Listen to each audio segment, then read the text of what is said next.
go. Get the spirit. So, welcome back to another video, guys. Today, we're going to be kind of, charting back for what I think a lot of people come to this channel for, which is, news about Square and what they've been up to. And we're kind of going to review how their first quarter of the year has been and sort of what we can expect to see come, and also like recent developments within Square. So I guess we'll kind of go chronologically, rewind to January. So Dissidia came out at the end of January, and I bought it. I played some of it. I liked it. Didn't love it. I thought that it, had some room to grow. But allegedly it was I don't want to say it was a flop, but it did not chart for Square, which is not good news, meaning that not that many people bought it. So I wonder what Square's thinking internally, because they have a season pass with it, with a lot of characters that are coming out. I think where they kind of missed the mark with it was that the game had barely any story content, and that's kind of a huge thing to mess up on. If you're like a Final Fantasy fan, you're gonna give this a shot. They're gonna want some some narrative in it, and the story was paper thin. Granted, it's a fighting game, so maybe that's unfair to Square because they have to have the story, but other fighting games don't. Yeah. But it's a big thing for Square to come out with a fighting game and put their name on it. So. And this is the second Dissidia game? This is the third, technically. There was a PSP one, and then there was the Dissidia Duodecim 012 or whatever, which is a sequel to the first one on PSP, which had a lot more characters. And that seems to be the I like to think that the SEO guy over at Square is let's pick a name that no one else is using. yeah. Honestly, that's that no one's going to compete for these keywords. Kingdom Hearts has that, Birth by Sleep and 368 over 2 days. Yeah.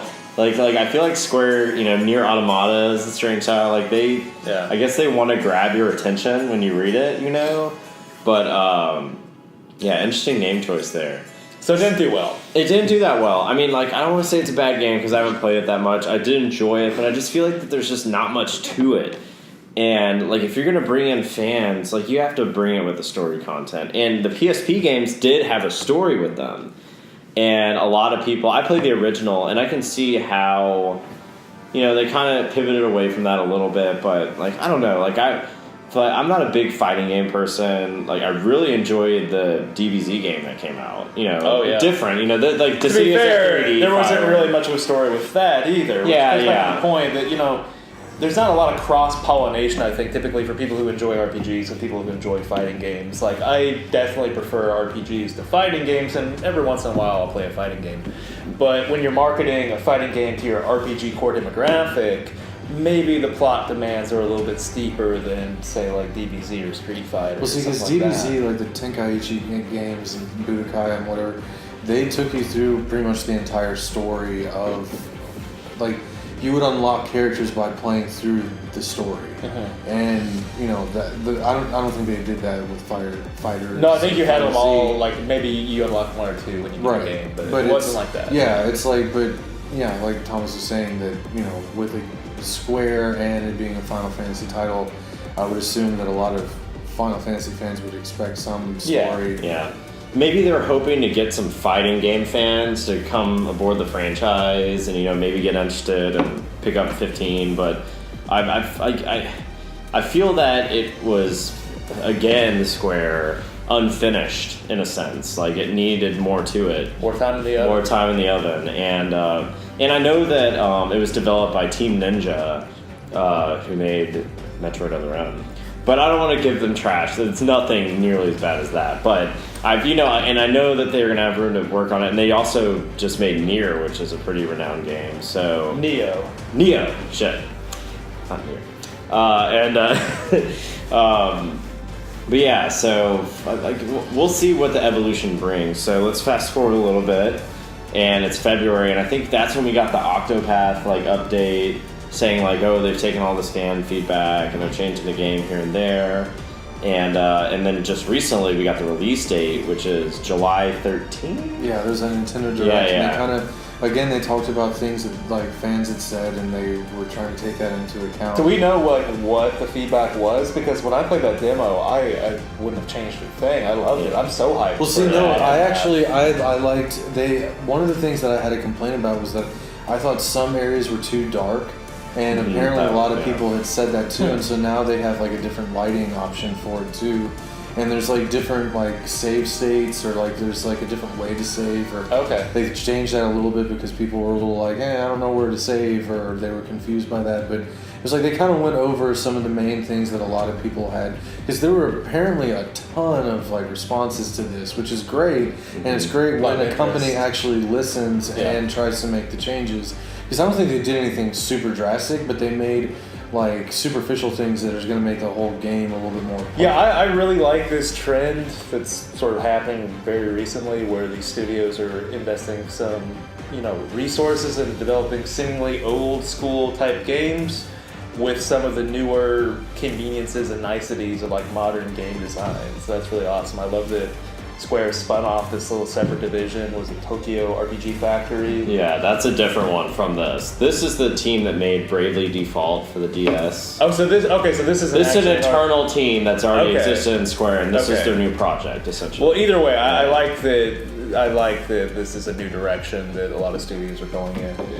As an old school gamer, it makes me happy. Yeah, for sure. And like just to see like pixel art being in vogue again is awesome. Like I said in a different other video, I've been playing Final Fantasy 6 and now Suikoden 2, and then Octopath's around the corner, so it's gonna be a year of like retro pixel games for me. So man, yeah. So we're all excited for Octopath. We're really all excited for sure. And then I guess let's fast forward. I know we're kind of jumping all over the place here, but the Kingdom Hearts trailer dropped. I know we talked about this in a previous video, but we'll briefly mention it, how that made us excited, and I think that E3 will be a big, the big moment for Kingdom Hearts 3. Hopefully we'll see it this year. Hopefully we'll see it. We'll see it this year. They gave the release. They said 2018. Yeah, we'll see. So, We shall see, Square. But I think if it does come out at the end of the year, and if it plays as good as it looks, I think there will be a lot of happy Kingdom Hearts it looks fans. awesome. Like I can't wait for it. It looks like it's on a good track.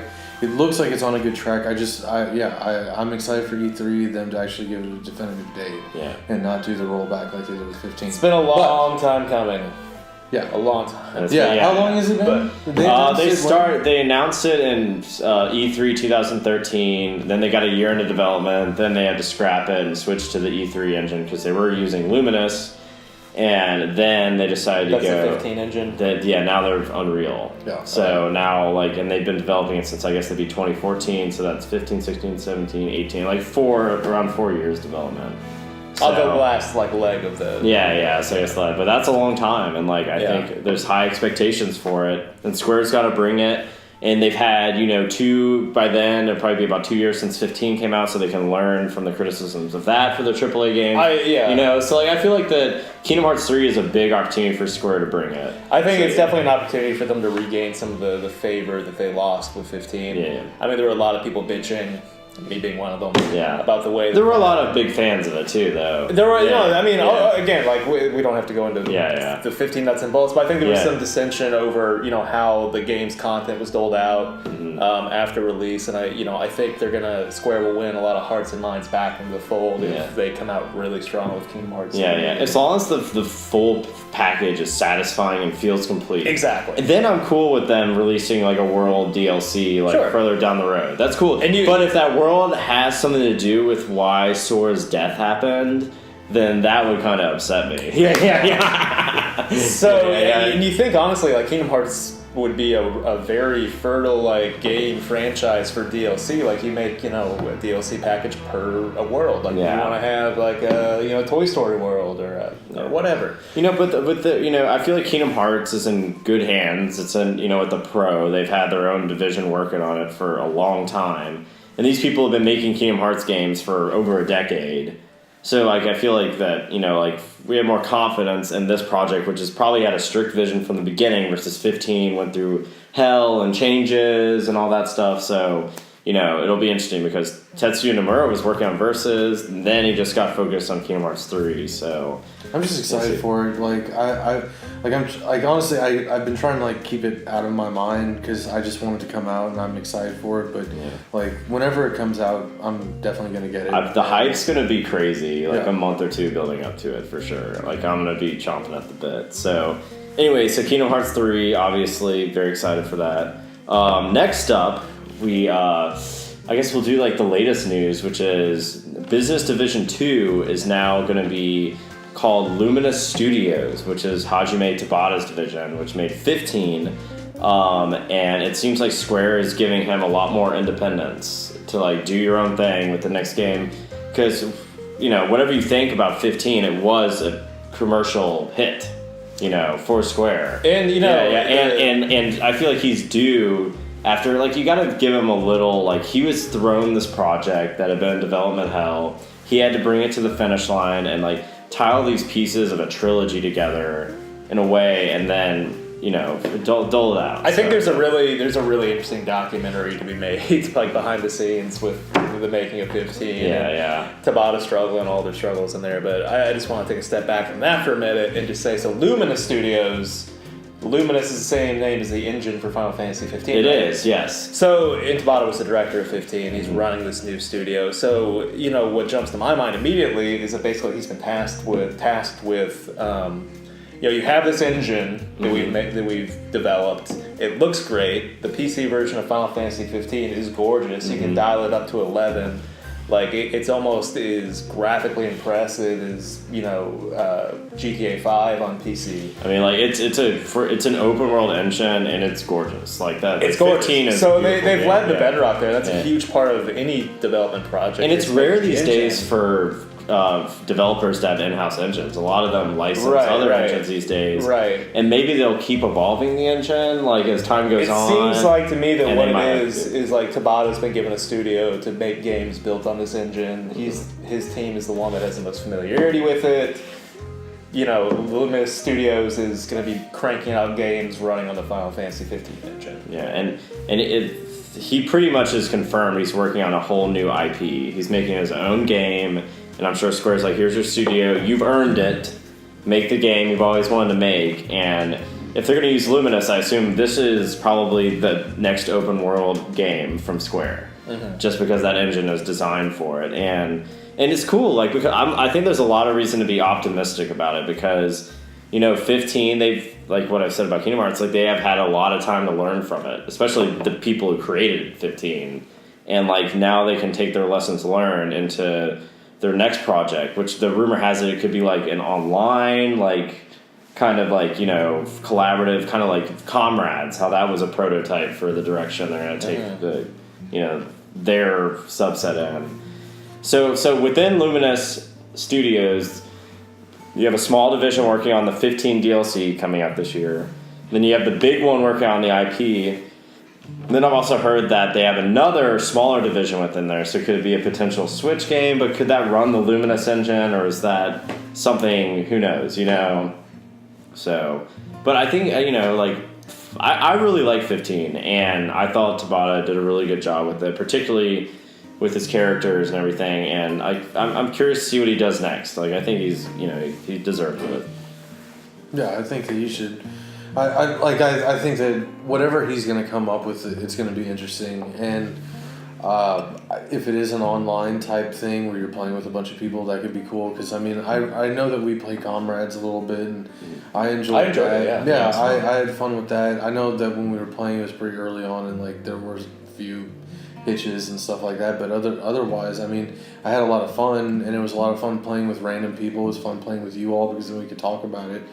But yeah, I think that from everything that he's done for 15, that whatever he's going to come out with, I'm pretty excited for. Yeah. So. Yeah, I think, honestly, at the end of the day, my biggest thing with 15 is that it's a good game, but the perfect became the enemy of the good. It was so ambitious, They wanted to do so much in that game that it just sort of buckled under. And you didn't have a problem with the engine. You didn't have a problem with... Yeah, no, not at all. So I think, like, that, if they can take that engine and put a good game with it... Like, and it will be a PS5 game, so they can, I think, crank it up to the next level. Yeah, and I think, when you're talking about the different divisions, I think that sort of is... Well, that's what made me think of the whole buckle under its own weight thing, but I think now that they've got a case study and a proof of concept for this. They've got comrades for the online collaboration. They've got the engine. You might want to do a Dark Souls kind of thing where you play the game and you go through the story and people can hop in your party as you go along. Like that could be. They can start doing these, more in-depth applications of a lot of the ideas that wound up in 15 that weren't maybe so fully fleshed out, but they can build games around these things.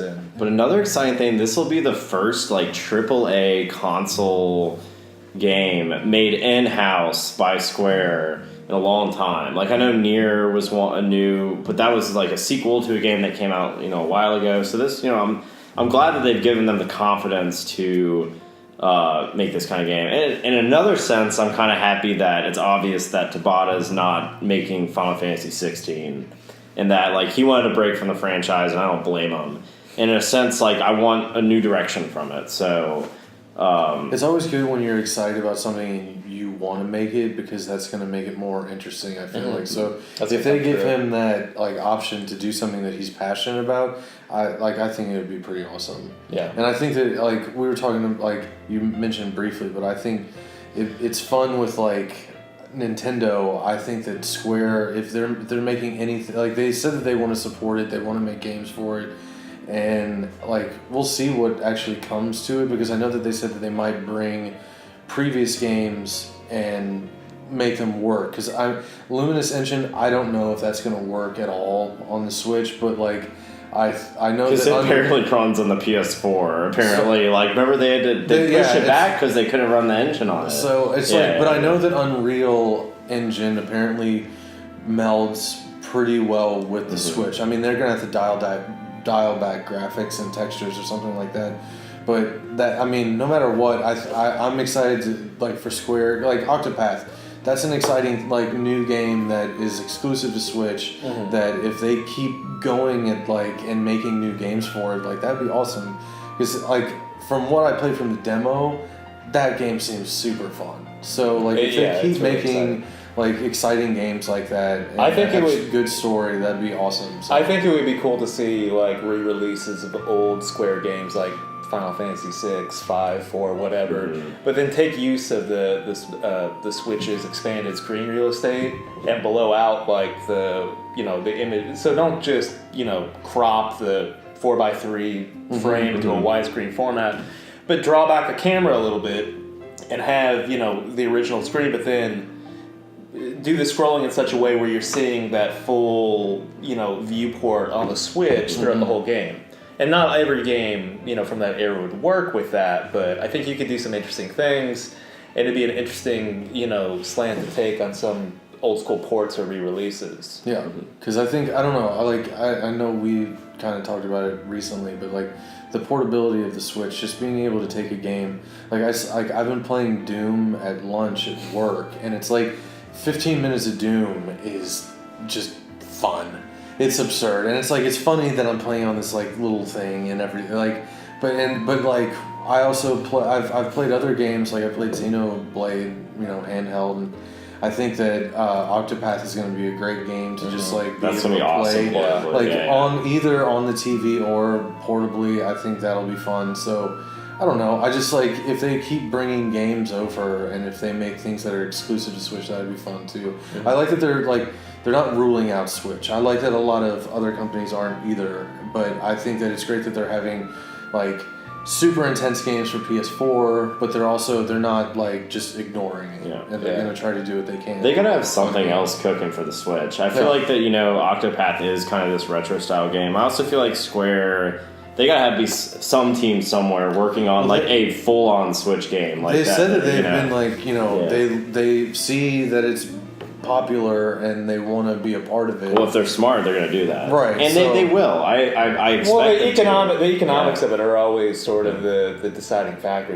With a multi-platform release, obviously you have a huger audience, but if you're just even though Switch's footprint is huge and growing, you know, the buy-in for the suits to develop a AAA RPG for one console alone, unless they get some type of kickback from the publisher, is always a risky endeavor, no matter how popular that one console is. It's just, I mean, hopefully they will be able to make games that can be on multi-platform and still be on Switch, and like, I think that a lot of people that own Switch just, like, they know that it's not a graphic powerhouse, right? And they're willing to take that like downgrade just so they can take games portably, because I've seen so Square's always been about pushing graphics, and it's good for them to like appreciate what Nintendo's doing, and to like, because like it's a huge new market out there. They'd be stupid not to take advantage of it. And they will develop a game to scale of that market. It's not like, you're right, like the install base for PS4, Xbox is like what, 140 million right now, versus Switch, I think it has like 15 million sold, probably around there. So right around there. So like, you know, like they're obviously going to keep pushing the big AAA console games, but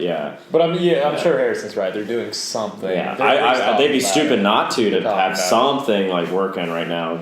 I mean, like, Square's a big ass company. They've got like, you know, probably 7 or 8 people, like teams working on big games. So.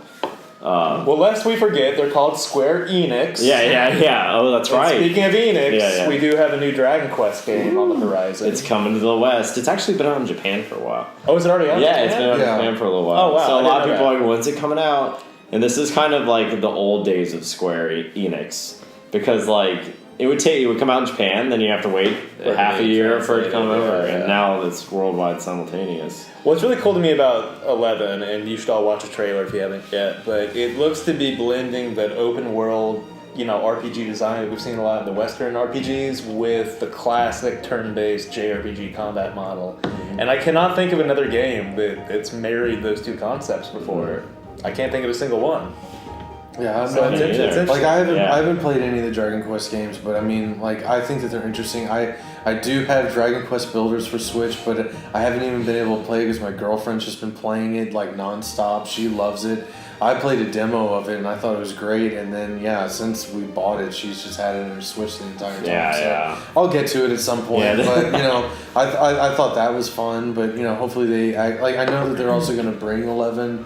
Or they say they're going to bring 11 to the Switch, but it's going to be a lot further down the road. So, you know, at least it's multi-platform, and like the Switch is involved. But I hopefully at one point certain games will be able to release at the exact same time on all consoles. But you know, and this is a new thing, because in Japan it released on a 3DS version and the PS4 version. So like, kind of to their credit, like the Switch development is probably new, and like, you know, that's probably hard to port a PS4 game. That was like Secret of Mana. They people like that are Switch fans. Too. Switch fans were just like, well, why didn't you bring this? Because it was originally on Super Nintendo, and they're like, well, when we were developing this and we were making the remake, the Switch wasn't even like a thing yet. I think that you might see a port for the Switch, because the Switch did get the Seiken Densetsu collection in Japan, which was the 3 Secret of Mana. Secret of Mana, and then its predecessor and its sequel. Yeah, it could happen. I'm pretty sure that will happen. I think it'll happen. I think it'll happen because I don't see it being too graphically intense or anything like that. It's just, it was also funny just hearing Square be like, we're surprised that people actually want to buy this on the Switch. And it's like, what are you talking about? Yeah, people that own Switch want to have fucking everything. Sometimes on the Switch. their PR can be a little frustrating. So I mean, and gamers can be a fickle bunch. Yeah, that's the thing. It's like the fucking Square fans are fiends. They're disgusting. But we love you.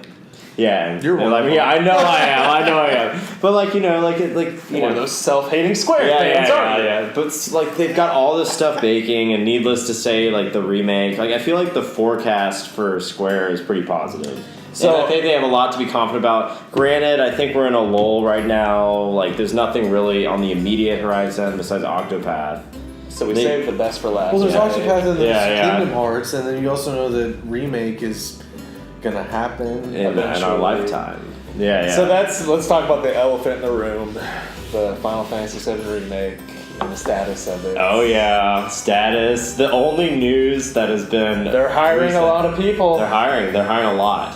And so is the Luminous Studio, and so is the 14 team. Which isn't necessarily alarming in and of itself. I mean, honestly, companies hire on people. Companies hire people. Well, this is what they like. From what I understand from the development process, you get your concept, you iron it out, and then you bring in the worker bees to like polish it, put it all together, code it out, make it all flow. So the hopeless optimism in me thinks that perhaps this is when like everything's in place in Remake Part 1, and here comes the workforce to like iron it out. So. But like that stuff can take a while. Like that phase in game development, especially for a game of this scale, which will probably be ridiculous, will be it's gonna be. It's probably we were talking about 2019, and now that's kind of looking like it's looking. I don't know. Like and then we're thinking like they might pull a Breath of the Wild where they're gonna have the PS5 launch day. Final Fantasy VII Remake, but they'll still have the PS4, but who wants that one? I don't know. Yeah. Honestly, Square pushing graphics as much as they do, I don't know how they could really feasibly do a cross, generation release. Because it would be a big jump, right? Yeah. And that could be another reason they pumped the brakes on. We haven't seen anything in a while. So, and like, of course, fans will be pissed off because it said on PS4, and everyone said, I bought my PS4 to get the Final Fantasy VII Remake. So, but I get that. Tricky. It's tricky. Yeah. So, we really just don't know. Yeah. We really just don't know. Like the 7 remake stuff, I feel like it like cast a little cloud over us because it's just so vague and there's no answers. Oh. Yeah. Just a little strife. Yeah, just a little strife. Yeah. Hopefully we'll have an avalanche of news coming. Yeah. That's very good. All right, no more puns. Yeah. But so I do feel like there's a lot to be optimistic about. Granted, it's still vague and everything, and like we're waiting for that Square Golden Era to come back, where it's like you get like 2 games that are awesome and like everyone wants to talk about, and like hopefully Square's setting it up like. But, first quarter this year, it's just been, like, not much, it's just been a lot of forecasting and changes internally. So we'll see whatever fruit is bared, hopefully in the near future. So thanks, guys. Bye.